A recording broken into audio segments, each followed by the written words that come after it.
Dear viewers अस्सलाम वालेकुम। आज की ज़ेर नज़र वीडियो में हम कुरान पाक की गई तौहीन और नबी पाक सल्लल्लाहु अलैहि वसल्लम की शान में की गई गुस्ताखी के बारे में बात करेंगे।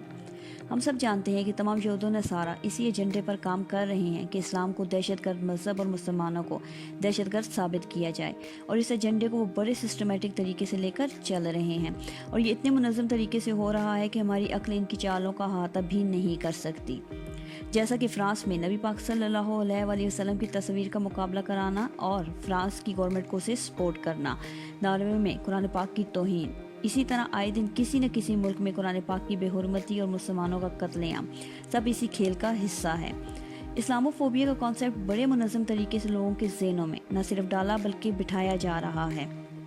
इस मकसद के लिए अरबों रुपए इन्वेस्ट किए जा रहे हैं और अपने ही मज़ाहिब के लोगों को मुसलमानों का रूप देकर टेररिज्म करवाया जाता है, और मासूम लोगों को ये बताया जाता है कि मुसलमान टेररिस्ट हैं, और इनके इस मकसद के हसूल के लिए सारा मीडिया, चाहे वो सोशल मीडिया है, प्रिंट मीडिया या इलेक्ट्रॉनिक मीडिया, इनके शाना बशाना काम कर रहा है। क्योंकि हम जानते हैं कि आजकल के दौर में इंफॉर्मेशन तक जितनी ईजी एक्सेस है, इतनी ही यहाँ पे ट्रांसपेरेंसी का कोई टूल नहीं है, और मोस्टली फॉल्स इन्फॉर्मेशन को बहुत जल्दी वायरल कर दिया जाता है, और इल्म व दानिश की कमी होने की वजह से हम सब उसकी सच्चाई की तस्दीक किए बगैर उस पर ईमान ले आते हैं।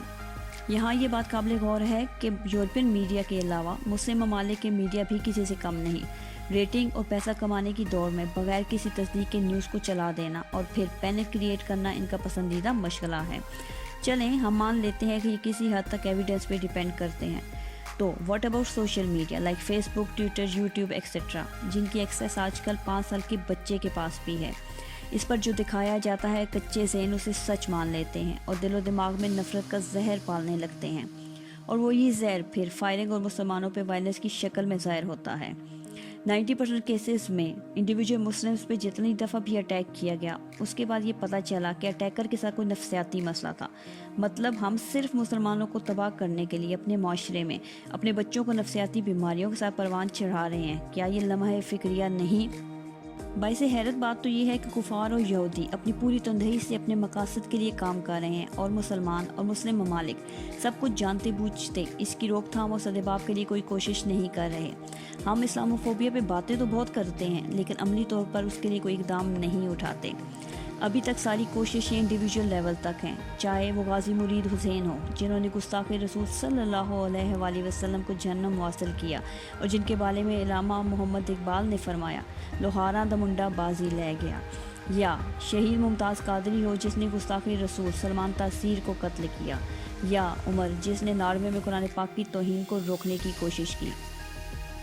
यही वो लोग हैं जिनके नज़दीक ज़िंदगी बस सांस लेने का नाम तो नहीं, ये तो अपनी ज़िंदगी, अपने मुस्तकबिल, अपनी दौलत, अपना घर और अपने बच्चों से बढ़कर किसी आला और अरफा मकसद के लिए जीने और जान की बाजी लगा देने को फ़ख्र समझते हैं। और यहूदों ने सारा क्या समझते हैं कि हम में से कुछ को ख़रीद कर बाकियों को गुमराह करके वो हमारे ईमान को ख़त्म कर सकते हैं, गैरतमंद मुसलमानों को मार सकते हैं। ये हमीयत कहीं ना कहीं से फूट निकलेगी। ये अल्लाह पाक का नूर है, और नूर की ना कोई सिमत है और ना ही ये वक्त और ज़माने का कैदी। तुम आलम इस्लाम को यरगमाल बनाओ, ये तुम्हारे अंदर से उठ खड़ा होगा। इस्लाम आलम इंसानियत की आखिरी उम्मीद है, और अल्लाह पाक के हुक्म से ये उभरेगा इंशाअल्लाह। ज़रूरत इस अमर की है कि इनफरादी कोशिशों के साथ साथ तमाम इस्लामी ममालिक और इनकी गवर्नमेंट को इज्तमाही तौर पर इस काज के लिए काम करना होगा, वरना ये सिलसिला चलता रहेगा और मुसलमान मरते रहेंगे। वीडियो पसंद आने की सूरत में चैनल को सब्सक्राइब करते हुए साथ मौजूद ना बजने वाली घंटी की अलामत को दबा दीजिए, ताकि आने वाली वीडियो आप तक आसानी से पहुँच सके। शुक्रिया।